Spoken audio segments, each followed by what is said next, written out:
Я сам родился недалеко от Фрунзе. Есть речка Норус, вот в сторону Сагата. В семье довольно смешанной. То есть мама была труженица сельскохозяйственной, скажем, колхозницей была. Вот. Отец был офицером. Я больше слушаю ушами, почему? Благодаря бабушке. Бабушка уроженка Токольдыша. И она была кошокчу, жомокчу. Это было очень интересно, колоритно. То есть женщина, наверное, как бабушка, она вкладывала, наверное, в мое как бы сознание, что вот именно стезя творчества меня потянула. В 14 лет я любил смотреть советские фильмы с участием великих актеров. Вот, и увидев однажды, председатель, по-моему, такой есть, Ульянов играет, да, фильм «Безрукий» такой, послевоенный, разруха, поднимающий там целину или там хозяйство народное. А я же его всегда видел Жуковым. Кроме Жукова я его не воспринимал в детстве. Но в 14 лет я осознанно увидел и был убежден в том, что это действительно бывший его. Я потом задумал, говорю, одно и тот же актер, почему-то в разных ипостасях. Но 14 лет, как любой ребенок, который мечтал и быть космонавтом в день космонавтики, потом в день милиции хотел стать милиционером, увидев там братьев, которые приезжают с армии в беретах голубых, там военным хотел быть и так далее. То есть разные как бы концы, то есть мечтаний, да. И сталкивался с тем, что там надо знаний побольше, здесь знаний, там медиком хочешь быть, химию надо изучать. И это все привело к тому, что я просто осознанно понял, какую профессию выбрать, потому что мне было интересно во всех профессиях изучать, быть во всех ипостасях как бы этих людей, да, там характера, профессионалы. А именно эта профессия актера, она как раз дает тебе этот ключ. Не быть, а вот узнать, познать. Это было огромное открытие. Это в 14 лет я понял, что я стану актером.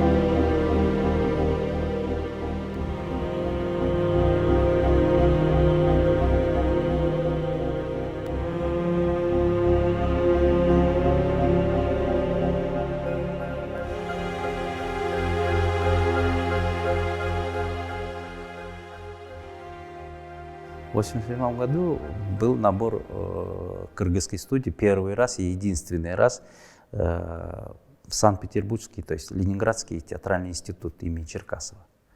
Я оказался в составе этих студентов, 25 человек у нас было, и мы обучались.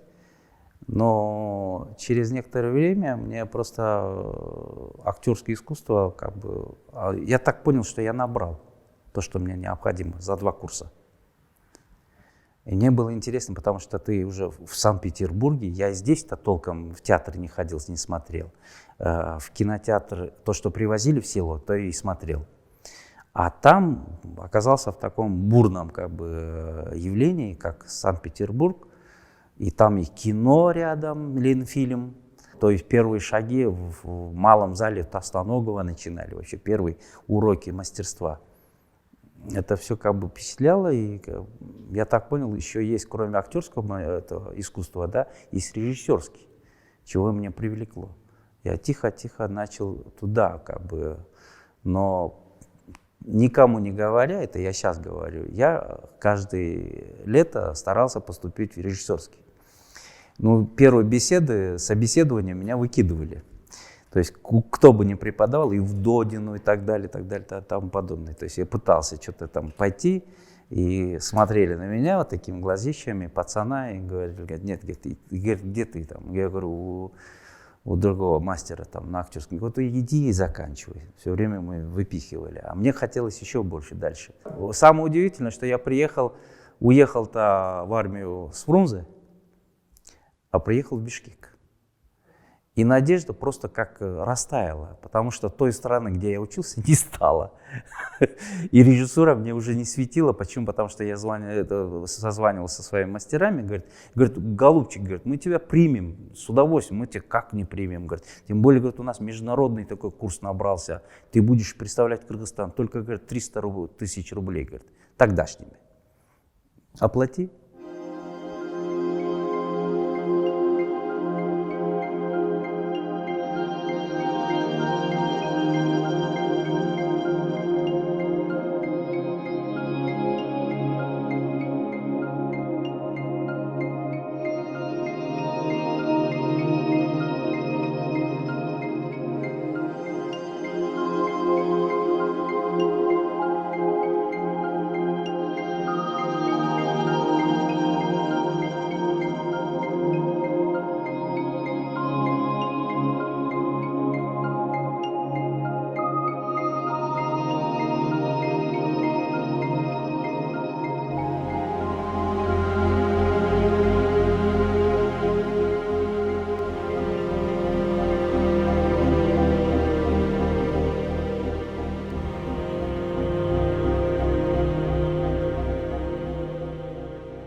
Я первый профессиональный номер исполнил, то есть это вот произведение свое, которое как бы когда-то, да, в профессиональном уровне, в Русском драмтеатре. Самое удивительное. Был юбилей Ясиновского и Варновских, и я благословение от них получил в юбилее там. Первый выход на профессиональной сцены в Кыргызстане, это был здесь, то есть. Но до этого в армии я как бы выступал еще в театре, успевал там служить, а потом вечером выступать в театре, где я служил еще. Но здесь, да, это было очень знаково для меня. А потом уже в городском театре это все случилось, и до 98-го я работал там. Вот с 98 по 2009 год я был там. Волнение, знаете, я волнуюсь, когда не волнуюсь. Вот если нет волнения, тогда я начинаю более некомфортно чувствовать. А волнение тому, что ты сочувствуешь и готов, как бы, это должно присутствовать. Сомнение. Сомнение. Это все там смешано. То есть в искусстве как? Смоктуновский есть, когда он предложил своему сыну, художнику, не хочешь ли заниматься актерским мастерством? Он говорит, у тебя, говорит, фактура и так далее. Он ответил просто точно, как художник. Говорит, отец, говорит, всю жизнь возбуждаться, это не мое. То есть это должно быть возбужденный человек во всем отношении. То есть и в духовном, и эмоциональном, и тому подобное, и физическом, даже, скажем. Да? И дальше уже как бы поиск своего лица, скажем так, творческом, да? Разными спектаклями, разными режиссерами работать. Первые пробы кино, хотя маленькие и так далее, в ролях, каких-то там короткометражках, эпизодах, то есть во все тяжкие, то есть пробовал себя, поэтому, думаю, это дало как бы на сегодняшний день того, что я имею право, чтобы как бы неплохим актером называться.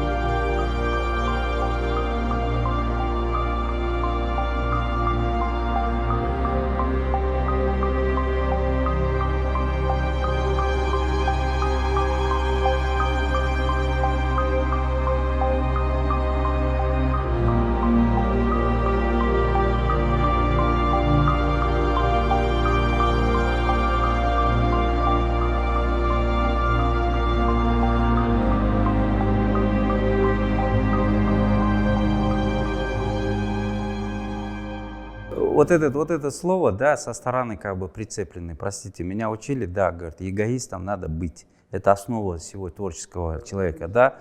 Это благодаря такому отношению, это было, как вы сказали заранее, да, это, например, ненавидели Пикассо. Гениальнейший Пикассо ненавидели все художники. Почему? Потому что он как делал променад по проспекту, да, Парижа, все прятали свои картины. Потому что он однажды просто откровенно сказал, говорит, гений крадет, посредственность заимствует. Когда молодые люди приносят, как вы сказали свыше, да, приносят мне сценарий, булат паке, там, я им спрашиваю, говорит, мое имя нужно или то, что я умею? Предлагает наши более профессиональные, то есть состоявшиеся молодые люди, которые отучились там в центре. Они говорят, приносят, я говорю, извиняюсь, говорю, я уже эту роль сыграл и буду повторяться, не хотите ли и так далее. Мне интересно новое что-то свое сделать, если как бы соответствует. И приходится отказываться или же дорабатывать вместе с ними, расти вместе с ними. Время такое, у меня выбора нет, меня в Голливуд не приглашают, Мосфильм не приглашают.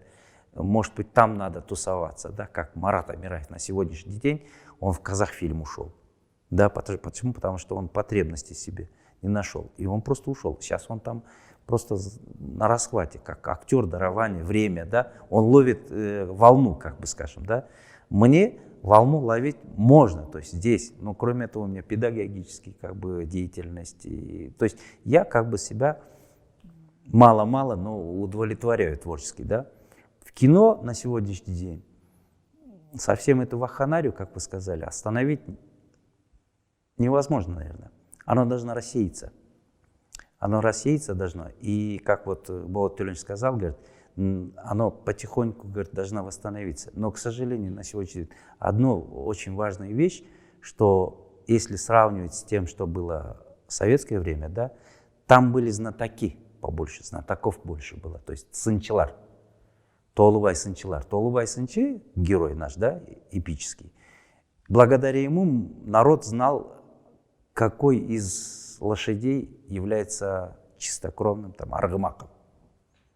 Именно знаток может определить. То есть лучшие, хорошие, вот театроведческие, киноведческие. Между зрителями и, скажем, кинодеятелями, да, должен человек, который определяет, знающий историю и так далее, воспитывать тем самым вкус этих людей. Вот эта ниша у нас выпадает.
Однажды меня пригласили в телешоу, утренний прямой эфир, и я должен был определить, кто такой культурный человек. То есть День культуры было, и, соответственно, передо мной там все филологи, историки, философы вышли, выступили, а я не знал, что говорить. Как мне определить культурного человека? То есть я человек, служащий культуре, да, определенный, но сидел и вот просто сказал, как своя бабушка. Своя бабушка, она просто, вот наши аксакалы говорили коротко, четко. Она говорит, уяты жоқтың, иманы жоқ. Вот я сейчас обозорюсь и все, уят. Сейчас я на прямой эфир, это вот это подстегнуло, просто так меня подстегнуло, что у меня моментально сформировался просто короткий, четкий ответ. И журналист, который вел эту передачу, сказал, говорит, вот, анонс там, вот человек культуры, который 25 лет своей жизни отдал и так далее, говорит, вот теперь, говорит, ответьте. Кто такой культурный человек? Я говорю, культурный человек, у которого обостренное чувство стыда. Вот и все. И говорит, а дальше? Я говорю, все. Если убрать вот это чувство, именно чувство стыда, мы от всякой твари, которую сотворил Бог, ничем не будем отличаться. К сожалению, на сегодняшний день вокруг нас очень много таких людей, которые просто заглушили это чувство и творят свои дела. Определение человека есть как бы законы. То есть именно законы, которым ты должен подчиняться в искусстве или в жизни и так далее. Вот это все определило, и я уже как, скажем, в любой как бы своем перед собой ставящей задаче именно отталкиваюсь от этого, что я отвечать должен за это. Я должен говорить, поэтому говорят на сегодняшней своей деятельности в кино и так далее в последнее время, да, опять же, среди зрителей в площади где-то проходил, молодой человек подошел, говорит, я, говорит, вас уважаю, ваши фильмы, и перечислил какие-то фильмы, и говорит, вы не обидитесь, говорит, если я, говорит, вам скажу одно честное слово, говорит, буду рад. Говорю, говорит, перестаньте сниматься в анекдотичных фильмах. Я говорю, в смысле? Я говорю, анекдотичный. То есть анекдот можно услышать единожды и все. Насладиться и все. Говорит. Дальше, говорит, второй раз оно, говорит, такого эффекта не даст. Говорит.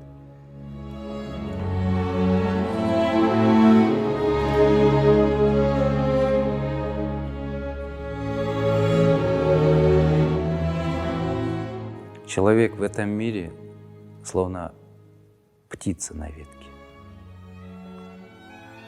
Ветка держится за дерево.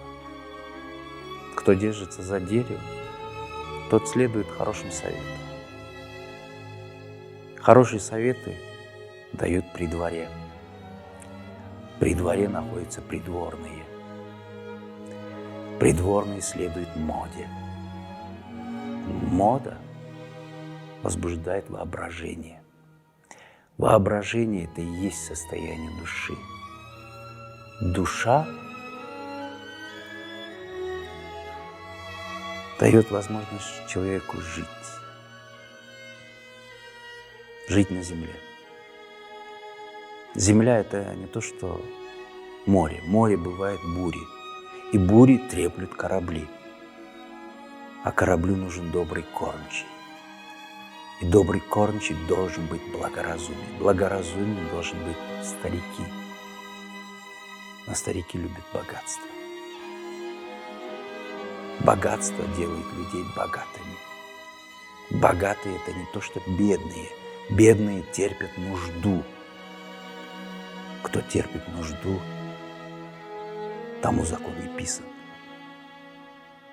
А кому закон не писан, тот живет как скотина.